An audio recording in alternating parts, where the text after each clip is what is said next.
Hello, gbogbo ẹmọ káàrọ̀ jíire nílé kó àtìlẹ́yìn odi gbogbo pátá ni mo kí ẹ káàárọ̀ ẹ kójúmọ́ tòní ẹ sì kú ọjọ́ ìsinmi tòní ìsinmi ayọ̀ náà ti fẹ́ ní ọ̀kan wa ó kọ tèmi yípadà o Ismail Ọláìtàn ló kọ tèmi mo fẹ́ pass message fún gbogbo ẹ̀yin Òmìnira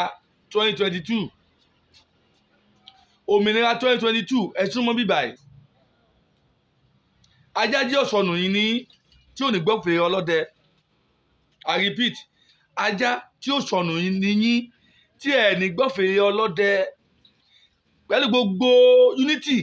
peace ìṣọ̀kan tá à ń pariwo fún yín síbẹ̀síbẹ̀ ẹ gbọ́ràn ẹ tí ń la agídí ọkàn yín náà ni why kí ni bàbá Akintoye ṣe fún yín gan-an kí ni Igboho òòṣà kí ló ṣe fún yín gan-an tó jẹ́ gbé ẹ fẹ́ wá ìṣọ̀kan ẹ fẹ́ wá peace ariwo irọ́ náà lẹ́ ń pa káàkiri kí ló dé nígbà tí ìyá yín Onitiri tẹ́ ń pè ní mua lórí ibú na mua kò kill una there na mua na kò kill una there ibà tẹ́ ń pariwo mua ibà tó jáde lọ́dí 6 lórí programu brother wa ìjìnlẹ̀ kí ni àwọn nǹkan tó sọ́kùnrin ti gbé ṣe gan-an kí ni àwọn nǹkan pàtó tó dá ọkọ̀ Igboho ti gbé ṣe láì wá tẹ́ni pa òmìnira tẹ́ni pa ẹgbẹ́ di declare tẹ́ni pa ẹgbẹ́ reclaim occupation interim government kí ni achievement kan tó sọ nínú bógàmù tó ṣe pẹ̀lú ìjìnlẹ̀ ẹ wá bíbẹ̀ wá sọ fún wa ká gbọ́ kọ́mọ́sọ̀rọ̀ kan gbogbo ọ̀tọ́ sọ láti wákàtí 5 tó fi sọ̀rọ̀ èébú ló mọ̀ fi bù èébú ló mọ̀ fi bù Akintoye ló mọ̀ fi bù dídú dìbọnkà ọ̀dí sọ nìyẹn ọ̀rọ̀ kan ó lè rí bíi tiẹ̀ lẹ́ẹ̀mẹ́wàá ọ̀rọ̀ kan ó lè rí bíi tiẹ̀ lẹ́ẹ̀mẹ́ẹ̀dógún kí ló dé ẹjẹ́ tó gbógun sí mi kí ló dé kí lè gbà bẹ́ẹ̀ gan-an kí lè gbà bẹ́ẹ̀ gan-an ìwọ̀n kẹta yìí ṣe yìí kí lè gbà bẹ́ẹ̀ ó ti wáyé wa lásìkò yìí pé kò sí nǹkan gidi tí ìyá yín gbé dání gbogbo ọ̀dí sọ láti jọ yìí ẹ̀tàn ni gbogbo irọ́ ni irọ́ ń parọ́ fúnrọ́ yín ẹ̀yin náà tẹ̀lé lẹ́yìn afọ́jú tẹ̀lé afọ́jú ni yín ẹ̀yin tẹ̀lé afọ́jú mọ́ tó wá dé pé lóòótọ́ ọba ní nǹkan gidi dání ni bógàmù tó ṣe lọ́dí 6 inú oṣù kẹrin tá a wà yìí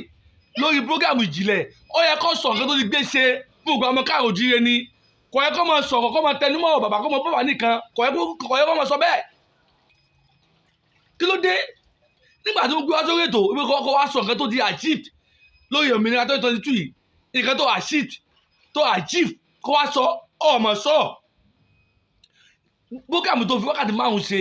kò mẹ́sì pàgọ́ ọmọ sí kẹyọ kan tó mẹ́sì pé nǹkan báyìí ẹyọ ọmọ káàrọ̀ jíire o nǹkan báyìí láti ṣe o nǹkan báyìí láti ṣe o nǹkan báyìí láti ṣe ọmọ mẹ́sàn kankan nínú ọ̀rọ̀ tó sọ nínú bókàmù nínú wákàtí 5 tó lò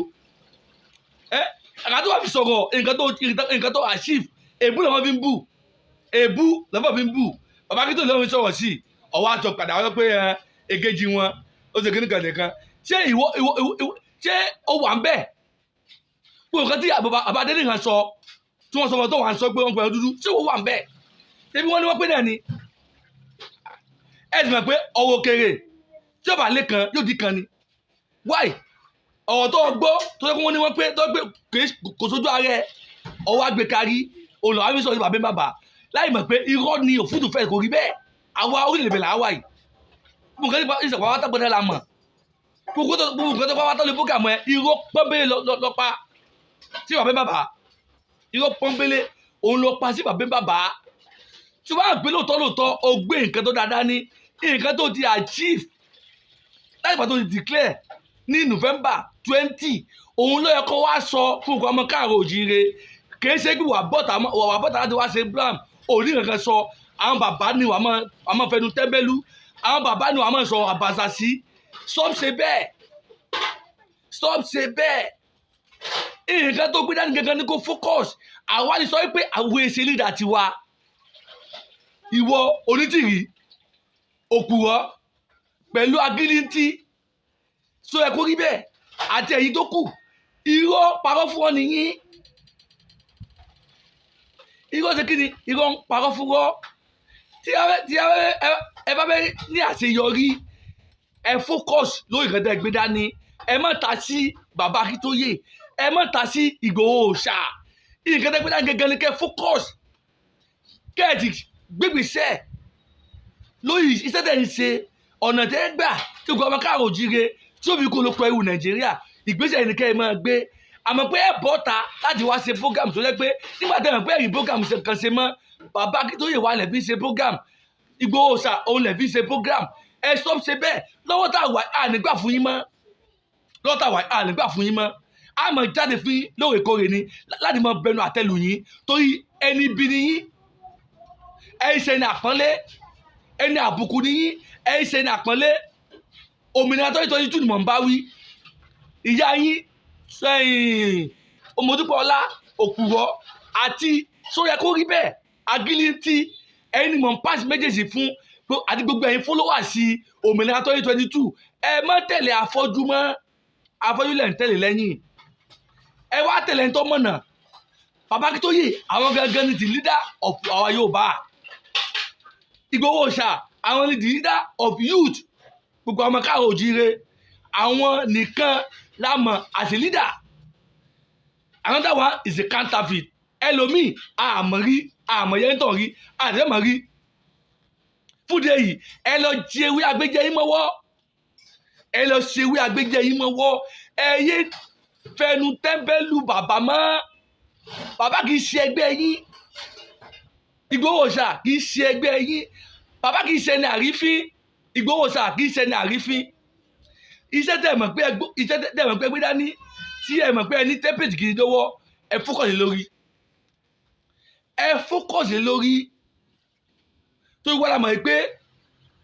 gbogbo nǹkan tá à ń sọ ìtẹ́rìmù ni o, ìkábẹ́sẹ̀ ni o, kò lè happen lórílẹ̀‐èdè lókè sanáàbì. Níbo ló fẹ́ happen? Ẹ sọ gbogbo ẹ̀yin náà sì ń pariwo owó lórí program yín pé kó ló máa dáwọ́ sí òmìnira àkáǹtì. Ṣé ẹ pariwo bá wọn? Ṣé ẹ̀yin gan fún ayé ṣé ẹ pariwo owó, ẹ fẹ́ràn owó? Sọ́yà kó rí bẹ́ẹ̀ Agilintí tẹ́bí àti ìṣẹ́ ti tú, tẹ́bí ìyá wa Yorùbá wuyì ó ní tó àṣírí ẹ̀. Gbogbo àwọn tí ń dáwọ́ sí lọ́wọ́, tí ń dáwọ́ sí àkáǹtì ẹ̀ lóṣooṣù, tẹ́bí gbogbo ẹ̀ láti gbọ́, gbogbo ẹ̀ láti rí. Wáyé tẹ́ wà ń pariwo bàbá ń pariwo bàbá ń gbowó, sẹ́yìn ò gbowó ni. Sẹ́yìn ò gbowó àti pé iṣẹ́ tí bàbá ń ṣe ṣé ẹnu lásán ni wọ́n fi ṣe, ṣé bó náà wọ́n fi ṣe gbogbo iṣẹ́ yẹn. Kí ló dé tí ẹ fẹ́ jẹ́ gómi, ẹ ti jogun omi o, ẹ jẹ́ kí ogun omi àjẹbẹ́ gbogbo ọmọ káàrọ̀ òjíire abẹ́ ti máa bọ́ta láti máa wọ̀nyí lépè. Torí lọ́wọ́ táwọn ẹ̀ṣin èpè lọ́tọ́ sí yín àdó ọ̀kọ̀tọ̀ sí mọ́. Torí adi behave àti mature person, adi báyìí sọ̀rọ̀ ní kọ̀kọ̀, adi báyìí sọ̀rọ̀ ní gbangba. Kẹ́ ẹ wá darapọ̀ mọ́ self determination. Ẹ kọ̀ ẹ sọ pé tí bàbá bá mú ayín sọ̀rọ̀ bàbá òkú, bàbá àti wò ní kú bí kì í ṣe yíyè. Bàbá wa Akintoye ẹ̀mí wọn yóò gùn fún wa, wọ́n pẹ́ láyé fún wa. Ànígbù abúlé olórí báyìí lágbára àwọn alálẹ̀ Yorùbá, lágbára inú oṣù ọ̀mọ́tàtà wà yìí. Ẹ̀yin gangan lẹ́yìn lọ fún wa torí ẹ wá láti wá da sọ́ọ̀gù ìrú ni. Ẹ mú gẹ́gẹ́ wá fún wa lórí sọ́ọ̀gù yìí torí Igboho Òòṣà àti bàbá Akintoye wọ́n ti bẹ̀rẹ̀ sọ́ọ̀gù yìí láti 2021 ọdún ẹ̀ wá jọ ìwà ní 2022. Tí a ní pé ó jìnnà síra wọn gan ni àbí kò jìnnà síra wọn. Why tẹ́wà ní ẹni gbọ́ nǹkan tí àwọn bàbá ń sọ fún yín. Ó jẹ́ pé ọ̀tẹ̀ tó pé ọ̀tẹ̀ tó padà ẹ̀yin gan ló padà rì mọ́lẹ̀. Àníṣe tẹ́ bá tó pé ẹ̀dọ́ láti rí bàbá yìí mọ́lẹ̀ láì dojú tàn bàbá yìí, ẹ̀yin gan lójú ó tì torí àwa dó tán àwọn ọmọ bàbá nì. Àwọn ò ní gbà bàbá dáadáa tí ń ṣe takuntakun gbogbo ọmọ káàrọ̀ òjíire tẹ́yìn ẹ̀yin kan wá wà bí kan tẹ́ wọ́n á sọ àfàṣà sí àwa o ànígbà fún yín o. Fúdi èyí wọ́ọ̀nì kéke ni mo wá wọ́ọ̀nì fún yín, wọ́ọ̀nì kéke ni mo wá sẹ́ǹtì síta fún yín. Wọ́ọ̀nì kéke ni mo bọ́ta wá ti wá ṣe fún yín. Ẹ stop ṣe bẹ́ẹ̀, ẹ yé parọ́ mọ́ bàbá Akintoye mọ́, ẹ yé parọ́ mọ́ Igboho mọ́. Tí ẹ bá gbà lẹ́rọ̀ ẹ gbà lélẹ̀ o ẹ̀yin òmìnira tó 22 torí òmìnira tó 22 pariwo tó 22 ti kọjá o tó 22 là wáyé o 2022 ó ti kọjá o 2023 là wọ̀ yìí o kí lẹ tún fẹ́ nígbà tí ẹ̀ ń bú bàbá láti jọ́ tí bàbá òṣòwò kan ìbá bàbá jáde àárín nǹkan tí wọ́n wá sọ fún wa o àárín achievement wọ́n àchíbò o gbogbo ara fi dára gbọ́ o ìyá yín tó jáde ní Onitiri lórí program ìjìnlẹ̀ Marcus àárín nínú wákàtí márùn tó lò kò sí nǹkan ẹyọ kan pàtó tó sọ pé nǹkan báyìí làwọn ṣe láti yọrí kò sí ẹ̀yin tẹ́ bá ti wo program yẹn lọ wò ó kọ́mọ̀ bóyá ń parọ́ àníyàn Onitiri òpùrọ́ ni kò mú nǹkan gidi dání ẹ̀yin tẹ́ ń tẹ̀lé ẹ̀yin tẹ̀lé àfọ́jú mọ́ ẹ padà lẹ́yìn àfọ́jú ẹ̀yin tẹ̀lé tí ó yẹ kó rí bẹ́ẹ̀ mọ́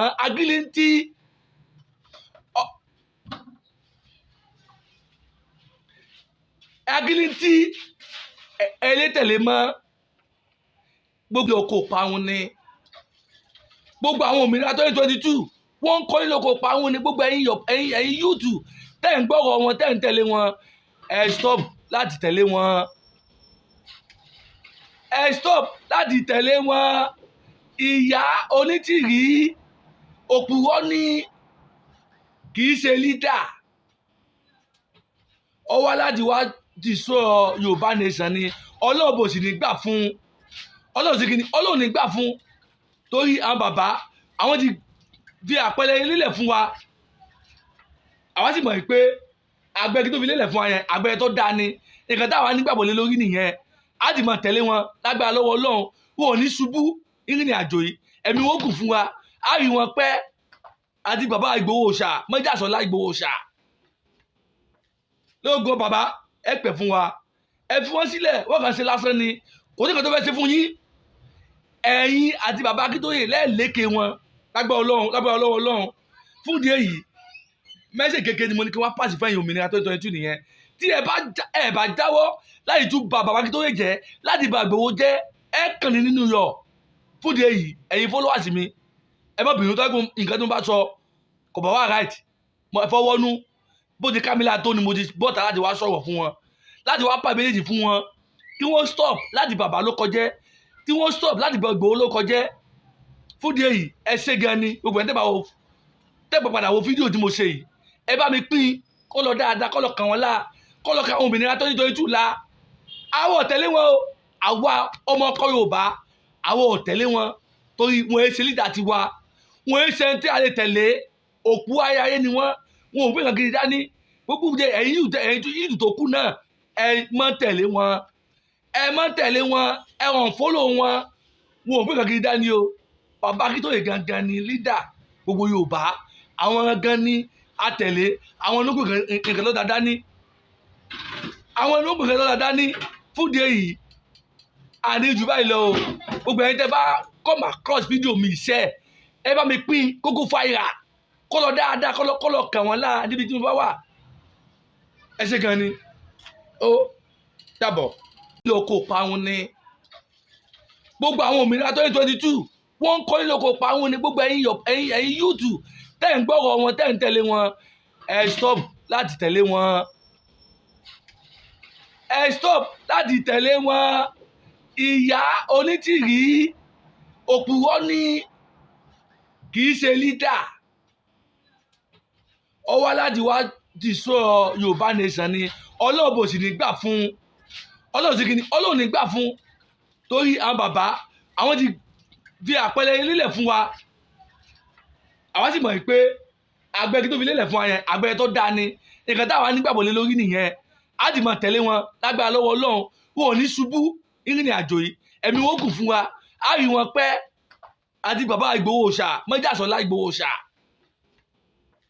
lóògùn bàbá ẹ pẹ̀ fún wa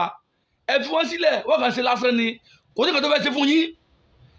ẹ̀yin àti bàbá Akintoye lẹ́ẹ̀lékè wọn lágbára Ọlọ́run fún ìdí èyí mẹ́sẹ̀ kékeré ni mo ní kí wọ́n pàṣẹ fẹ́yìn òmìnira 2022 nìyẹn tí ẹ bá jáwọ́ láti tún ba bàbá Akintoye jẹ́ láti ba Igboho jẹ́ ẹ kàn ní nínú yọ fún ìdí èyí ẹ̀yin followers mi ẹ má bínú tọ́gbọ́n nǹkan tó ń bá sọ kò bá wà right mo fọwọ́nú bó ti kámílà tó ni mo ti bọ́ta láti wá sọ̀rọ̀ fún wọn láti wá pa méjèèjì fún wọn kí wọ́n stop láti bàbá ló kọjẹ́ tí wọ́n stop láti gba Ìgbòho ló kọjẹ́ fúdi èyí ẹ ṣe gan ni gbogbo ẹ̀ tẹ́pọ̀ padà wo fídíò tí mo ṣe yìí